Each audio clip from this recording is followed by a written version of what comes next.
existe une augmentation de l'incidence de cancer du pancréas durant les 10 dernières années, qui a été multipliée par 2 ou 3. On est passé de 6 000 cas à 16 000 cas, ce qui est énorme, sans qu'on puisse identifier le facteur de risque. Par ailleurs, les tumeurs du pancréas sont de plus en plus diagnostiquées, pas qu'elles augmentent dans la population, mais simplement que les moyens diagnostiques ont augmenté en puissance. Les scanners et les IRM permettent de voir des choses qu'on ne voyait pas avant. Il y a 2 cas.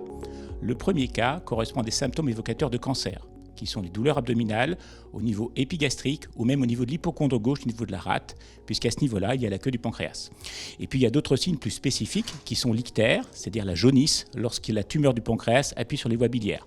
Et bien sûr, les pertes de poids inexpliquées, parce que si on attend d'avoir des signes spécifiques du cancer du pancréas, il est souvent trop tard. Et puis après, il y a le deuxième type de dépistage, qui est le dépistage familial. Il faut attendre soit 2 antécédents familiaux au premier degré, soit 3 antécédents, quel que soit le degré. On commence à 50 ans ou 10 ans avant le premier cas. Le médecin a l'habitude de faire des examens sanguins, mais il n'y a pas de test sanguin. Les marqueurs tumoraux ne sont pas les bons tests, notamment le CA19-9 ou la lipasémie. L'échographie est gênée par les gaz, donc on voit souvent mal le pancréas.